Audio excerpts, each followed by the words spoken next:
बिस्मिल्लाहिर्रहमानिर्रहीम।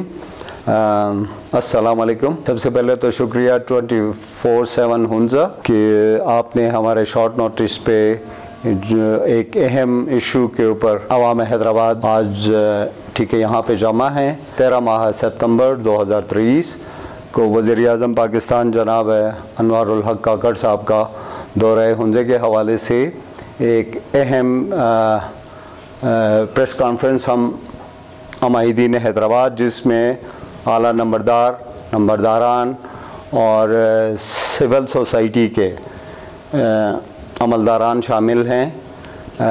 हम चंद एक पॉइंट्स हैं जो कि सूबाई हुकूमत और मुकामी इंतज़ामिया उनके इल्म में लाना चाहते हैं कि आज प्राइम मिनिस्टर साहब के दौरे के मौके पर अवाम हैदराबाद को जिस तरह बेहिसी और बेरुखी से एक तरफा तौर पर वज़ीर-ए-आज़म साहब को जो हमारे रिवायात के मुताबिक वेलकम करने से जिस तरीके से रोका गया, उसकी शदीद तौर पे भरपूर तौर पे हम अवाम हैदराबाद मज़म्मत करते हैं।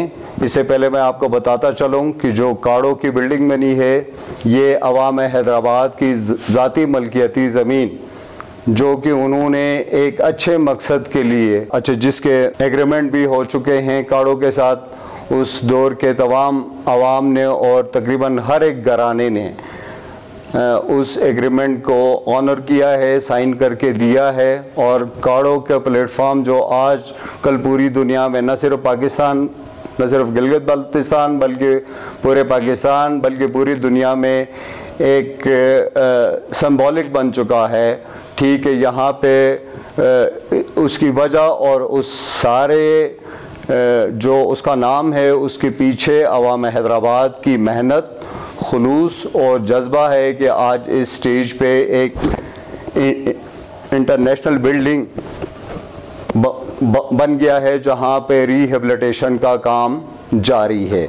रहा मसला आज प्राइम मिनिस्टर साहब के मौके को दौरे को ठीक है छुपा के, अवाम हैदराबाद से छुपा के मुकामी इंतज़ामिया और सूबाई हुकूमत ने जिस घनौने साजिश को सरअंजाम दिया है, उसकी अवाम हैदराबाद भरपूर तरीके से मज़म्मत करती है और अपील करती है प्राइम मिनिस्टर ऑफ पाकिस्तान से कि वो दोबारा हुंजा का दौरा करें और अवाम हुंजा से जिस तरह उन्होंने गिलगित में अवामी नुमाइंदों या मुख्तलिफ़ ज़िले के लोगों से मुलाकातें की, अगर वो अपने दौरे के दरमियान अवाम हुंजा को कम अज़ कम उनके मसाइल नहीं बल्कि उनको अपने रिवायती तौर पे खुशामदीद कहने के लिए भी मौका फराहम करते, तो शायद ये उनके लिए भी बाइस खुशी का बाइस बनता।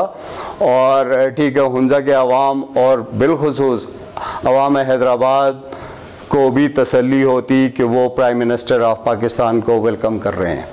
तो ये जो इन्होंने ज़िले इंतज़ामिया और सूबाई हुकूमत ने, अगेन हम कहेंगे कि जो उन्होंने हमें नज़रअंदाज किया है, हम पूरे हुंजा की तरफ से इसकी मज़म्मत करते हैं। आज अहलियान हैदराबाद अपने गम व गुस्से को आवाम के सामने पेश कर रही है और आवाम से उम्मीद की जाती है कि आवाम हमारे इस रिवायात और दस्तूर को जिन्होंने पामाल करने की कोशिश की है, उनसे पूछा जाए। अवाम हुंजा अपनी तरफ से पूछे और उनसे इसका मुकम्मल जवाब चाहती है। ठीक है, वस्सलाम। अगर आपका कोई सवाल है तो हम ठीक है सर, तैयार हैं। ये वज़ीर-ए-आज़म साहब जो है काड़ो आए हैं जी, तो काड़ों की इंतज़ामिया से आप क्या कहेंगे? अच्छा देखें, सबसे पहली बात तो ये है कि काड़ों की इंतज़ामिया को हमारे साथ जो एग्रीमेंट हुआ है अवाम हैदराबाद का, जिसमें से हमारे यहाँ पे बहुत सारे हमारे मुअज़्ज़िज़ीन बैठे हैं जिन्होंने जो उस एग्रीमेंट का हिस्सा हैं और वो भी हमारे साथ ही बैठे हैं। ठीक है, लकीली। और उसमें हम जितने भी स्टेक वो होल्डर्स हैं, तकरीबन 11 लोग हैं इसमें। जो हमारा लास्ट एग्रीमेंट हुआ है काड़ों में से, उसमें से इस वक्त हमारे पास 9-10 लोग यहाँ पे मौजूद हैं। ठीक है, खुशकिस्मती से। तो काड़ों ने जो भी करना है यहाँ पे, कोई भी अपनी हिकमत अमली है या उनका कोई भी प्रोग्राम है, वो उसमें लिखा हुआ है साफ अल्फाज में कि काड़ों ने अवाम हैदराबाद को मुशावरत करने के बाद उसने फैसला करना है या अपनी हिकमत अमली पूरी करनी है। लेकिन इस बड़े मौके को हमें अफसोस के साथ कहना पड़ रहा है कि अवाम हैदराबाद को यकतरफा तौर पे मुस्तरद किया गया है, जिसमें ठीक है ना हमें किसी भरपूर तरीके से इतला की गई ज़बानी कलामी, और वहाँ पे जो सिक्योरिटी एजेंसीज़ की मूवमेंट को देख के हमें पता चला कि जी प्राइम मिनिस्टर साहब यहाँ पे विज़िट करने के लिए आ रहे हैं। बाकी ऑफिशियली कोई हमारे साथ, हमारे नुमाइंदों के साथ या गांव के जो रिलेवेंट हमारे ऑर्गेनाइजेशंस हैं उनके साथ कोई रिटर्न में उनको इन्फॉर्म नहीं किया गया है। इस बार पता चला कि वो वज़ीर-ए-आज़म साहब जो है काड़ों का विज़िट कर रहे हैं, उससे पहले आपने कभी किसी से मुलाकात की थी कि कहीं मुलाकात करवाने के लिए? जी बिल्कुल, अच्छा जी बिल्कुल, कल मैं और JTMS के हमारे सदर साहब और जी सेक्रेटरी साहब हम वहाँ पे काड़ों में DC साहब से मिले। तो DC साहब ने कहा कि जी हमें स्ट्रिक्टली इस्लामाबाद से ऑर्डर्स हैं कि यहाँ पे कोई गैदरिंग नहीं होनी है, ठीक है। तो अच्छा, जिस पे हमने बरमला वहाँ पे ठीक है हैरानगी का इजहार भी किया उनके सामने कि ये कैसे वज़ीर-ए-आज़म है मुल्क के कि वो एक इलाके में आए हैं और पहली दफ़ा आ रहे हैं तो वो लोगों से ना मिलें। तो ये कह के हमने उन्हें कहा था, लेकिन ठीक है ना, हमारी बात को कोई अहमियत नहीं दी गई। जी, सिक्योरिटी के नाम से मीडिया को भी पाबंद किया गया, मीडिया के मकामी मीडिया एग्जैक्टली मैं नहीं करवाई गई ना। जी बिल्कुल, काफ़ी यहाँ सिक्योरिटी के नाम से काफ़ी इशू जी बिल्कुल, आप जी बिल्कुल ठीक कह रहे हैं। यहाँ पे जी दुकानों को बंद कराया गया और जो लोकल जी ट्रांसपोर्ट है हमारी उसको भी बंद कराया गया, ठीक है। ऑल दो कोई ऐसा जी वो ठीक है ना वाकया तो रोनुमा नहीं हुआ, लेकिन आप जी रूटीन के जो लोगों को रूटीन है वो अच्छा खासा डिस्टर्ब किया गया 2-3 घंटों के लिए।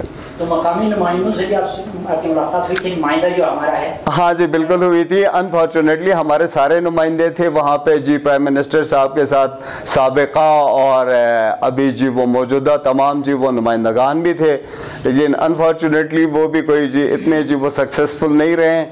अच्छा जी, मेरे ख्याल से और टोटल 28 मिनट का विजिट था जी प्राइम मिनिस्टर साहब का, वो भी एक जी वो बिल्डिंग के अंदर, और उसमें भी हमें सुनने में आ रहा है कि कोई ऐसी पेशरफ्त नहीं हो पाई है वहाँ पे। पसमानदा गांव है सेंट्रल हुंजा में जी, तो अगर आपकी मुलाकात होती तो क्या कौन किन के मसाइल पे आप बात देखें, पूरे अगर जीबी की बात करें और खुसूसन वो ठीक है ना हुंजा की मैं बात करूंगा जी, चूंकि मेरा डिस्ट्रिक्ट है और ठीक है ना हमारा डिस्ट्रिक्ट है हम सबका, तो यहाँ पे बहुत सारे इश्यूज हैं, ठीक है। सरदस्त अच्छा देखें, जो सेंट्रल हुंजा के दरमियान में जो सबसे बड़ा अहम इशू है वो इरिगेशन वाटर और जी ड्रिंकिंग वाटर का है। यहाँ पे बिजली तो पूरे डिस्ट्रिक्ट में इशू है, लेकिन जो मेन इशू हम फेस कर रहे हैं इस वक्त एग्रीकल्चर के हवाले से, इरिगेशन के हवाले से, चूँकि 80% लोग यहाँ पे ज़राअत से ठीक है ना वाबस्ता हैं हमारे गाँव में, ठीक है। सेंट्रल हुंजा में सेंट्रल गांव है हमारा हैदराबाद, और जो पानी के रिसोर्सेज हैं हमारे पास 2 थे मेन, एक जी उल्तर नाले का और जी दूसरा शिशपर नाले का। तो दोनों अनफॉर्चुनेटली वो अच्छा ग्लेशियर और जी वो ग्लोबल वार्मिंग की वजह से वो सालाना की बुनियाद पे पिछले 4-5 सालों में वो अनसेटल्ड हैं अभी तक। जो भी हमारे नहरें हैं वो अच्छा गर्मियों में स्पेशली अब तक उसमें फ्लडिंग हो रही है, बल्कि आज भी जी अच्छा प्राइम मिनिस्टर साहब जब वो ठीक है ना हैदराबाद नाला क्रॉस करके आ रहे थे तो उस वक्त भी उसी नाले में जी वो फ्लडिंग की जो वो सिचुएशन थी, वहाँ पे फ्लड था जी आज भी जी। तो उसमें ये कि हमें सबसे पहले तो पानी पीने के लिए पानी, दूसरा हमारे पास इरिगेशन के लिए जो हमारे वाटर चैनल्स हैं, और अच्छा यहाँ से गुजर के डोरखन और अलीआबाद के लिए वाटर चैनल्स जाते हैं। इन वाटर चैनल्स को कंक्रीट किया जाए ताकि उसमें पानी का मकदार भी ज़्यादा आ जाए और टाइम भी कम लगे अगले गांव में पानी पहुंचने के लिए। तो ये एक रस्म बन गई है यहाँ पे कार्ड होने की वजह से हैदराबाद में जितने भी चीफ सेक्रेटरी भी आते हैं, तो सदर भी आते हैं, वज़ीर आज़म भी आते हैं, तो हैदराबाद दिखाते हैं और फैंसी जो बिल्डिंग है वो दिखा के चले जाते हैं, लेकिन बाहर हैदराबाद के जो इश्यूज़ है उनका तो उससे कोई ताल्लुक नहीं होता है। लेकिन आइंदा कोई ऐसा कोई लीडर आए तो आपका क्या मुतालिबा है उनसे? सर अच्छा देखें मेरा अच्छा देखें अच्छा जो सबसे पहली मेन बात है इस जदीद दौर में, चूँकि हुंजापुरा एक जी वो टूरिज़म हब है यहाँ पे, ठीक है। अभी करीमाबाद कह लें, गनिश कह लें, अलियाबाद कह लें, अलतीत कह लें, ये सारे अभी यहाँ पे होटल्स भी बढ़ गए हैं, ठीक है। इनके पास इतने रिसोर्सेज भी नहीं हैं, ठीक है। खुशकिस्मती से हैदराबाद पूरे सेंट्रल हुंजा के अंदर वाहिद गांव है जहाँ पे ज़मीनें भी बहुत ज़्यादा हैं, जहाँ पे रिसोर्सेज भी बहुत ज़्यादा है, एग्रीकल्चर लैंड भी बहुत ज़्यादा है हमारे पास, और हम टूरिज़म में एक प्लानिंग के तहत अच्छा फ्यूचर में जिसमें इको टूरिज़म को फोकस करके यहाँ पे बहुत सारा काम किया जा सकता है, पहली बात। और जी दूसरी बात ये है कि देखें पानी हमारे लिए मेन इशू है इस वक्त, ठीक है। पीने का पानी और ठीक है सेवरेज का भी इशू है, बहुत बड़ा इशू है। और अभी हम नहीं चाहेंगे कि हम अपने उस 100 साल पहले वाले दौर में चले जाएं जो हमारे जो ट्रेडिशनल पिट्स होते थे, वेस्ट पिट्स, हम उनको बनाना शुरू कर दें। तो लोग तो जी मार्स पे जा रहे हैं अभी हमारे पास जी वो सेवरेज भी नहीं है जी पूरे सेंट्रल हुंजा में। हम एक ही गांव में, हमारे लेफ्ट पे भी जी वो सेवरेज का सिस्टम है, राइट पे भी है, लेकिन अनफॉर्चुनेटली हमारे हैदराबाद में 650 घराने हैं और अभी तक हम उस जी वो सहूलत से महरूम हैं। और पानी का मसला है जी मेन जो इशू है, हमें अपने एग्रीकल्चर को बचाने के लिए जो हमारे आबा व अजदाद ने जो अच्छा प्लांटेशन की है उस दौर में, स्पेशली जी खुबानी और अच्छा वॉलनट ट्रीज उस ज़माने में, और सेब की वो नायाब किस्में और पुरानी किस्में पानी ना होने की वजह से वो अभी सारे दरख्त सूखने जा रहे हैं। तो ये एक बहुत बड़ा चैलेंज है जी गवर्नमेंट के लिए भी, आवाम के लिए भी। पानी का बहरान है और जिसकी वजह से चंद दिन पहले जो 2 जाने ज़ाया हुई। हाँ जी, हाँ जी, मैं आपने बहुत अच्छा याद करवाया। अच्छा कोई हमारे जी वो रज़ाकार हैं जी जो कि हमें सालाने की बुनियाद पर रज़ाकार, हमारे एक वो टीम होती है जो कि इस पूरे इरिगेशन जी वो सिस्टम को अपने तौर पे हर एक के को पानी देने के लिए वो दिन रात काम करते हैं बेसिकली। तो बदकिस्मती से उस दिन हमारे पास जदीद दौर में भी हम जी अभी तक हम वो स्टोन एज में रह रहे हैं जो 200-300 साल पहले जो सिस्टम था हमारे पास जी वो वाटर चैनल्स को, उसी को आज हम जी फॉलो कर रहे हैं बदकिस्मती से। उसमें जी हमारे एक जवान बिल्कुल यंग सा जी वो जवान, बल्कि वो मेरे महल्ले के थे और हमारे बहुत ही अजीज़ थे मेरे, तो उनकी मौत हुई जी। और अच्छा मौत तो मैं नहीं कहूँगा बल्कि जी वो शहादत हुई, क्योंकि वो एक जी वो जहाद पे थे, यहाँ पे पानी की तंगी की वजह से उसने अपनी जान गंवाई। और जी उसी कोई 1 वीक के बाद जी वो उनके जी वो थे अच्छा जी वो भी ठीक है हमारी महल्ले के थे, मेरे महल्ले के, तो उनकी भी मौत हो गई दौरान उसी जी वो नहर पे। तो हम वक्त से यही मुतालबा है कि सेंट्रल हुंजा के लिए जितने भी आबियारी की अच्छा जो वो नहरें हैं उनको पुख्ता किया जाए और उनमें वो सिस्टम लगा दिया जाए ताकि लोगों के जान की हिफाजत की जा सके।